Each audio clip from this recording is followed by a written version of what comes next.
Well, that went differently than any other series that the Reds and Toronto Blue Jays have played in my lifetime. I don't know about you, Steve. I think that was Easy. all right.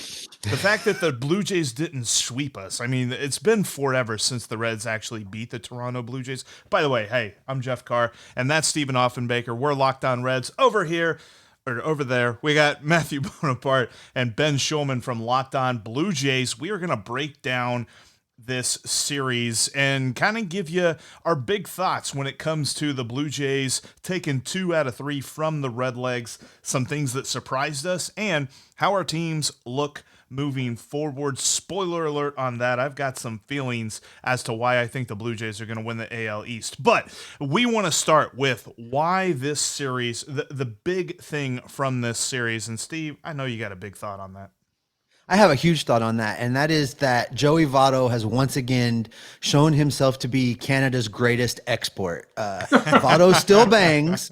He can come straight off of the injured list and has an extra base hit in every single game of the series. He was clearly motivated not only to be off the injured list and motivated to perform at a high level like he always is, but to do it at home in front of his family, in front of his friends, in the ballpark that he grew up attending. I think that just had to be so special for him. And as always, in big moments, Joey Votto did not disappoint.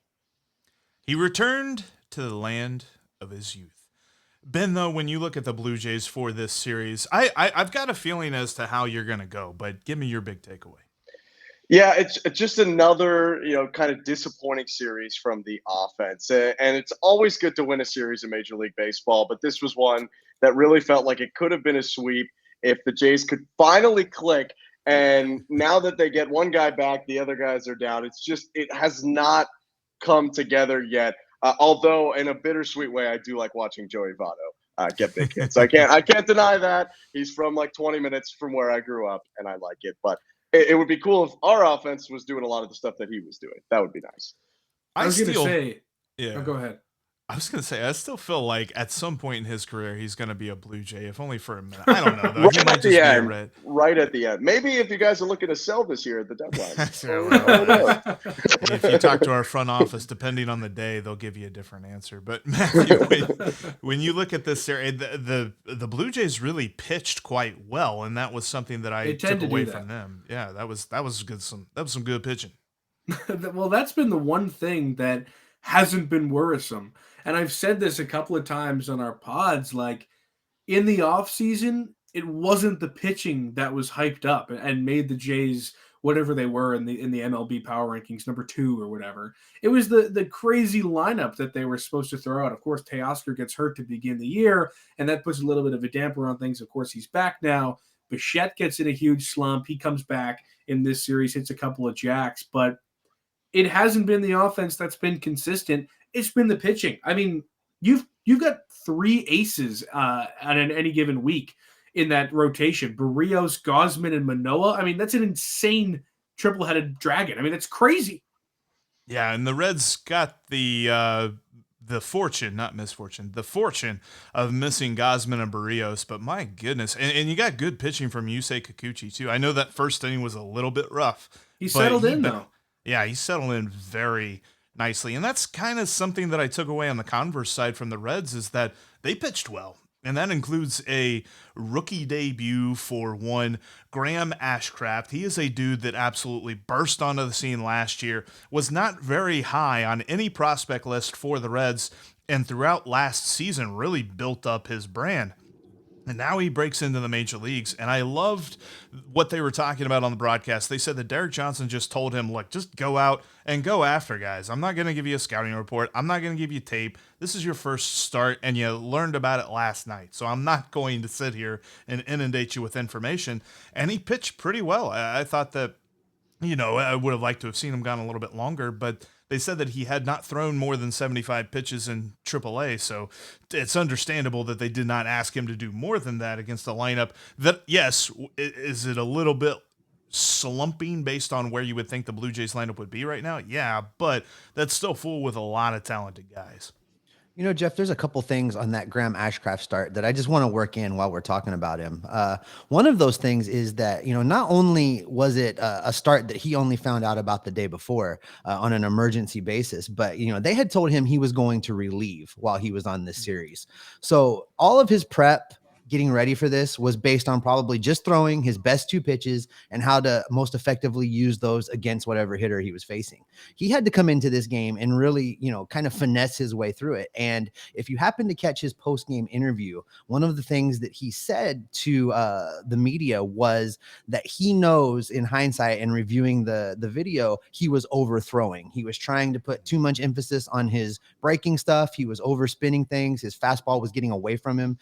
He was basically bringing his arm across his body and his release point was off. So I'm encouraged that he had the amount of success he did given the circumstances, but that he was able to almost instantly identify the things that weren't quite working for him. And I hope he gets another start here pretty quick, because I would like to see how he bounces back.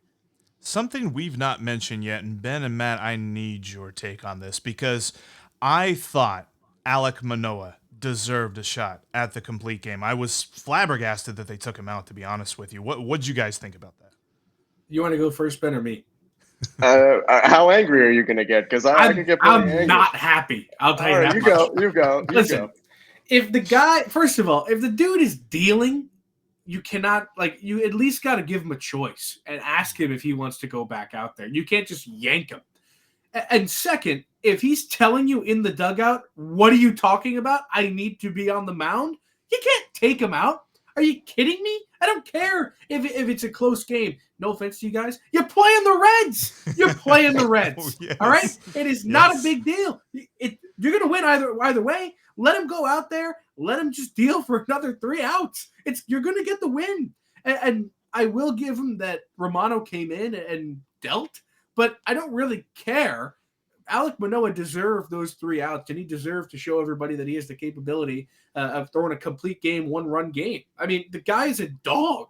I think that if he was in a bigger market that had more eyes on him, he would be considered already he'd be in huge Cy Young conversations. I mean, the guy is incredible. His stuff does not get talked about enough. The way he makes the baseball move is insane. I mean, his slider, sinker, changeup combination is borderline unhittable. It's impossible to hit. Yeah, I'm also pissed. I will say. I'm sorry. I'm also pissed. Not as pissed as Alex Manoah was, but I think the biggest thing that sticks out to me is for those who've been following the Jays, they've way overtaxed the bullpen this year, especially Jordan Romano. He's been great, but part of the reason he's been great is they've needed him to save 75 to 80% of their wins. If you have an opportunity to not make him make the save with a guy, we don't have to get into the nitty gritty, but coming off a gastrointestinal infection, who hasn't pitched in a week except for the night before. So he was used the night before. This is the perfect time to rest him and give your stud pitcher, who you want to sign long-term eventually, the opportunity to get a complete game, not make him super angry at everyone in the dugout. And, I have a good story from Alex Manoah where when he was in the Cape Cod Baseball League, he actually played for the team that I ended up broadcasting for, not the same year. But the manager told me he tried to take him out of a game once, and Alec basically said, "Look, Tom, I'm a lot bigger than you are." And he's not afraid to try and force himself into games, because that's the kind of guy he is. There aren't enough guys like that, I think, anymore around, who take a lot of pride in wanting to go and finish games. He had 83 pitches. He could have done it. Hindsight's 2020. They get strikeout the side from Romano. They win anyway.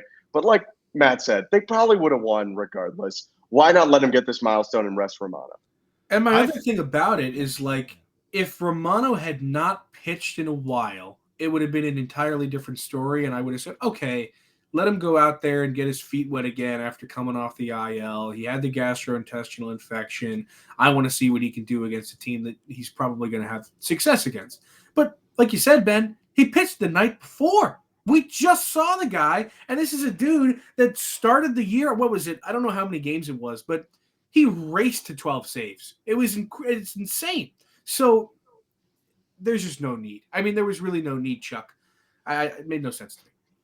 Yeah, I was I was flabbergasted by the fact I think he only threw like 8 pitches in the 8th inning, and he was only at like 88 or 89 pitch. I thought, he definitely has one more inning, and especially the fact you had Tyler Naquin bunting with 2 outs like that. Whatever. There's a whole can of worms there that I don't want to get into just yet. But I'll tell you this: somewhere Jim Riggleman is very, very happy.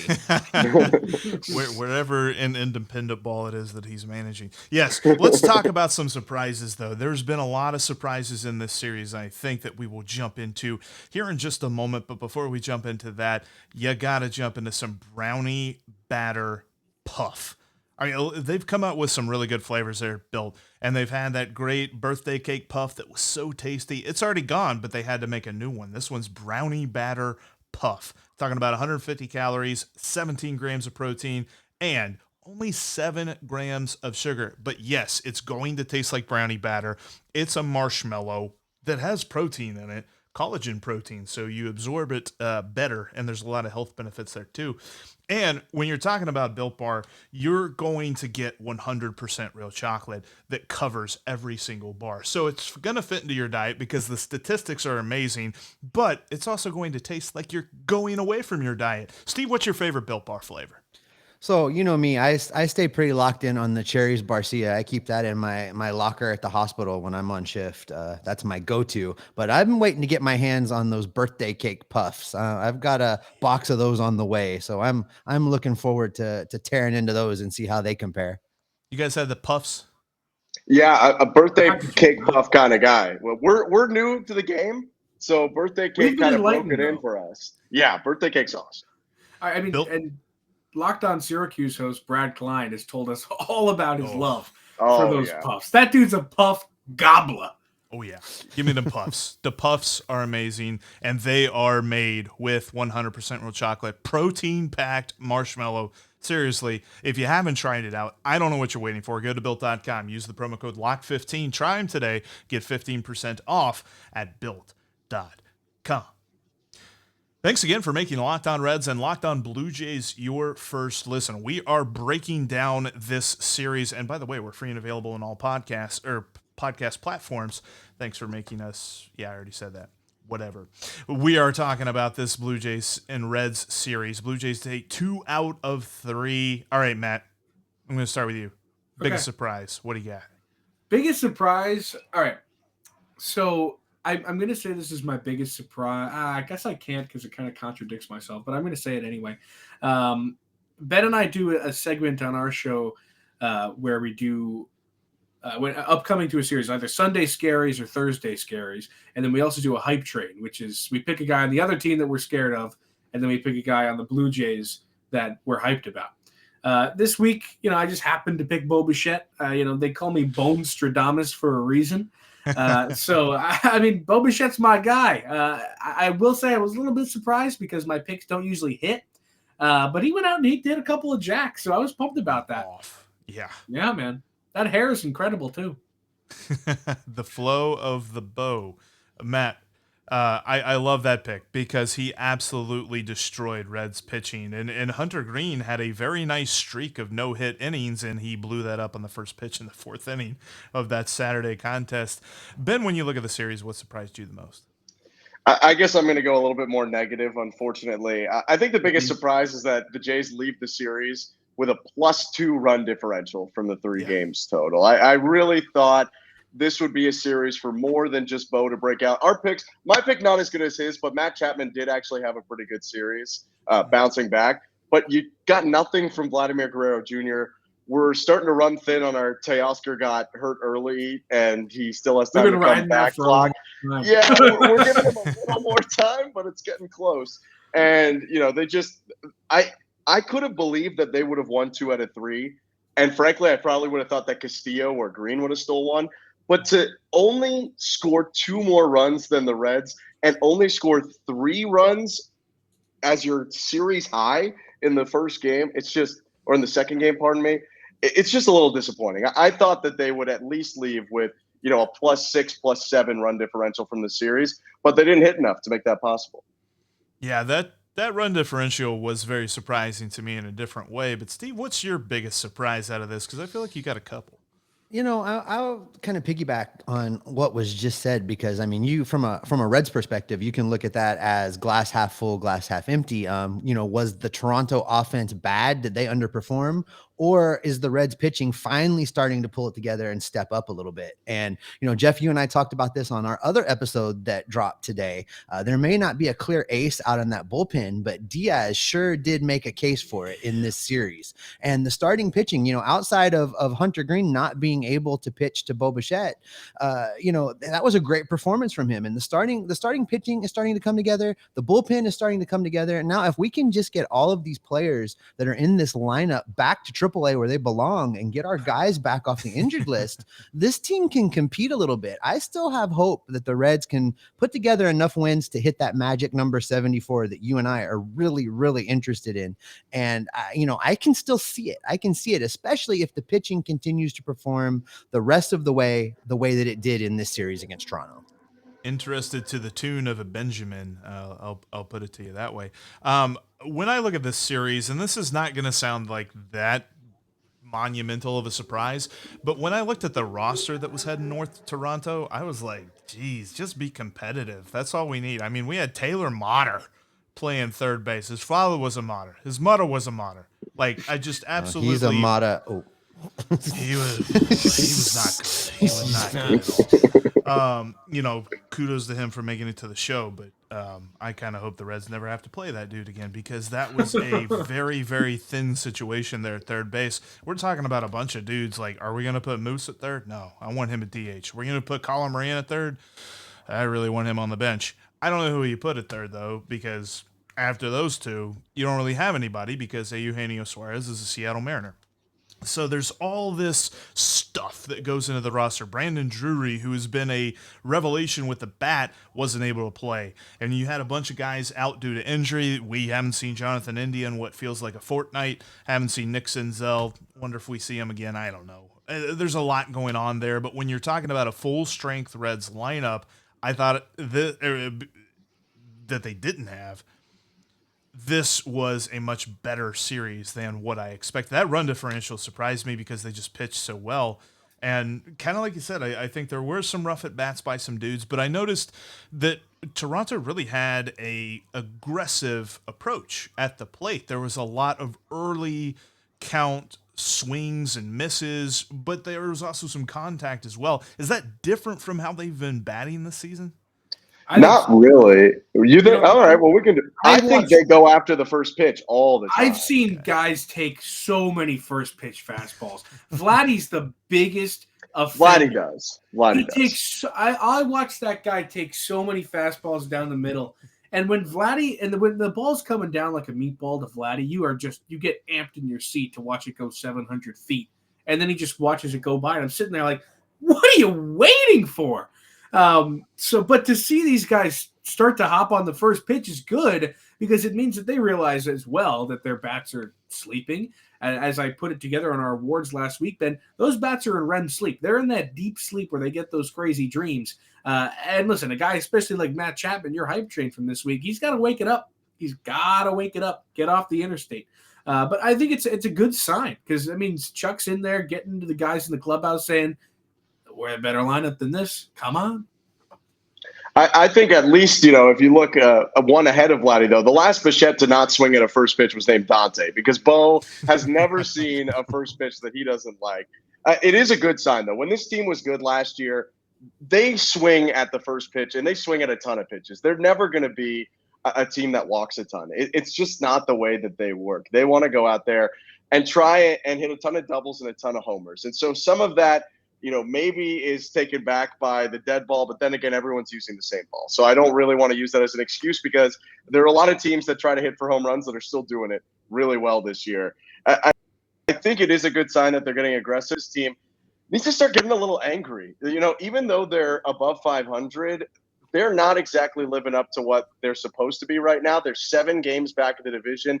It's May, but they should go out there and really try and bury teams like, to skew off both of our pods, like the Gabe Kapler attitude from San Francisco. Like, we want to go out there and embarrass people, is what he said. The Jays should want to go out there like they did last year and put up 13 spots on people and 15 spots on people. So it's a good sign. And when they're at their best, they are attacking pitchers. But it's hard to attack an 89-mile-per-hour slider from Hunter Green or Luis Castillo's everything. He's throwing just frisbees. I will admit, those two guys pitch really well, and I almost wanted to give the Jays a pass. You got to hit Ashcraft. You just have to. You do. Yeah, I was happy with his debut, but overall, yeah, I was surprised to see he pitched as well as he did because that's a tough lineup to debut against. We're not talking about the Pittsburgh Pirates here. But overall, I still think that what I've seen from this lineup doesn't dissuade me from believing that the Blue Jays are going to win the AL East. I'm going to tell you my thoughts on that, and we will look at the Reds and Blue Jays as a whole as we move forward from this series coming up here next. You are listening to this crossover here that is Locked On Reds and Locked On Blue Jays. Matt, Ben, Steve, and myself, Jeff. We are all talking about a 2-1 series win for the Blue Jays. However, I'm sensing some consternation from the Locked On Blue Jays guys that this necessarily was not the idea that you had coming into the series. However, what I have seen, and I'm going to start us off when it comes to where do we go from here, because I believe that what the Blue Jays have shown so far from their pitching staff is sustainable, something that will continue to be a big strength of this team. And the fact that you're talking about a team that last year or this last offseason went into it with the mantra of basically get the pitching. I don't know that was a hashtag that actually trended on Toronto Blue Jays Twitter. That was the thing that trended on Reds Twitter a couple of years ago, but I'm going to juxtapose it here for the Blue Jays because that's what they did. They went and they got it, and it's working. The bats aren't quite there just yet. I know they hit a whole lot of home runs in the month of April, but I think that is the reason why I'm picking them to still win this division. I know that the Yankees have gotten off to an ungodly start and are just really good right now, but I think that the Blue Jays have a more complete team than do the New York Yankees. And I think that is why they are going to overtake the Yankees probably somewhere at the end of August or something like that, because of their pitching and their hitting is going to actually work together by that point. And that's why I see them winning this division. I don't hate that take, especially because the Yanks are a team that has an offense that's going crazy right now and that is bound to go cold at some point. And that has a rotation that outside of two guys are pretty much hit or miss every time they go out there and just have been hit as of late. So I could totally see them having a collapse month. I actually anticipate it. But the only reason I think it's going to be tough is because of the start the Yanks have gotten out to, but also you can't really count out the Rays just because there's such a team that goes out there and just plays every game like it's game 7. And they have random guys that come out of nowhere that they put into the pitching machine and that come out throwing 100 miles an hour with crazy sliders. So the Rays are always a threat. And by the time it comes to September and late August, like you mentioned, it could totally be a 3-horse race with 3 teams being 5 or so games apart of each other. So I can see that, but it does seem difficult right now because the Jays got to get the bats going. I mean, they just have to. They do. Yeah. They do. The ceiling is so high, though, like Jeff said, though, because of the pitching. The pitching is so much better than it was last year. It's undoubtedly the starting pitching. I really think is one of the best in the American League and can go toe-to-toe with almost anyone. And one thing, as I sit here and I know the Yankees are playing the White Sox right now, but they've played a lot of Orioles, a lot of Kansas City. And so I went and looked because I wanted to see if I was really, just kind of keying in on what I wanted to see or not. The Jays so far through a quarter of the season have played the 3rd toughest schedule in all of baseball. The Yankees so far through a quarter of the season have played the 3rd weakest strength of schedule. This stuff matters. Last year, the Jays played a really tough strength of schedule to start the year. They got home at the same time as their schedule lightened up, and they nearly made a run against, one of the best divisions, I think, in recent memory, where 3 teams finished with above 90 wins and one has above 100. So it's definitely there for the taking, but the offense would have to reach, I think, a level similar to last year to mount this huge comeback of the Yankees. It's interesting. I hear you talking about consistency. I think that's the word of which team in the AL East can be consistent. And I think I agree that it's not the Yankees. It's interesting. I've been watching the Orioles the last few nights, and that's a scrappy bunch of ball players down there. Let's go O's. So what they do along the way, I'm not saying they're going to be in contention, but I think they could play a great role of disruptor as this season plays out. And it may very well come down to, when you catch them and how clustered the games are. There is something to that strength of schedule point because, in the month of April, the hardest schedule in all of Major League Baseball was played by the Cincinnati Reds. And we all know how their April went. So there is something to that. So as far as the Blue Jays winning the East, I think for me, I think the Yankees are going to be the team that ends up finishing third. I think by the end of this season, it's going to be a 2-horse race between the Rays and the Blue Jays. It's hard for me to hold my tongue here. I mean, it's crazy. It's crazy talk. We ripped the Yankees out of them. We did. Crazy talk. No, first of all, Steve, we got to have a talk because you're not contractually obligated to only watch bad baseball. Why you got to watch the Yankees and the Reds? No, that was fun baseball. Those were walk-off wins. That was great baseball. They've walked off the Red Sox and the Rays recently. The O's are fun. They're a lot of fun. They're a scrappy bunch of don't give a damn down there. What's really, and the keyword down there, by the way, but the exciting part about them, but also the scary part for guys who root for teams in the AL East, is that they're getting a bunch of players who are good, but also incredibly likable. I love Ryan Mountcastle and Cedric Mullins. These guys are just so easy to like. And when they're actually all together, when Adley Rutschman's there and John Means is back and everybody's playing, Grayson Rodriguez is up, that's going to be a team that, oh my goodness, they're good. And also, I like them. It's going to be really weird. They are going to be the great disruptors, I'm telling you. It's going to be interesting to see, especially with Adley Rutschman coming up. I find that team very intriguing. I'll give you that, Steve. That just had to throw that in there. But yeah, I think from a Reds perspective, I was very, very encouraged with Graham Aschcraft. I think he has earned another start because he's a guy that's actually going to be here in a couple of years, because there's a lot of dudes that you saw this weekend that's not going to be around whenever this team is good again, let alone for much of the rest of the year. There was a couple of guys, kind of like Taylor Motter, that were emergency, call upon this guy. We don't have anybody else. In fact, they had to bring up Aristides Aquino, who they sent down a couple weeks ago because he had struck out nearly 50% of the time. Just absolute, yes, Punisher. Yeah, I know. That's a name to remember, Aristides Aquino. That's that would be a trivia question. Yeah, I was about to say, Ben and I play He Was a J. If he ever hops on a team for 10 minutes, he'd be fantastic. I've wanted to see a change of scenery for him, but yeah, I don't know. He keeps passing through waivers. I don't think anybody else wants him. I think it's crazy, but. There was just so many guys like that I look at and I'm like, they're not going to be around here. But I was happy to see that Graham Aschcraft is actually doing something. And I continue to just fall in love with Alexis Diaz. I think that he's going to be a dude for them out of the bullpen for a long time because of his delivery, the deceptiveness of it, but also just how fun that fastball is. I think he can locate it to a point, but there's also to a point where he's just this is coming plateward. It's going to be somewhere around that little box thing. You might have to swing at it. I'm not really sure. And then he drops in a slider that's just going to go right underneath your bat. And he's so much fun to watch. The thing with this team, I think, Jeff, you're understating it just a little bit. This team was constructed of players that they weren't going to keep around for a long time. A lot of placeholders. On our show, guys, we keep talking about the year 2024. There's so much young talent coming through the Red system right now that's all slated to arrive around the 2024 baseball season.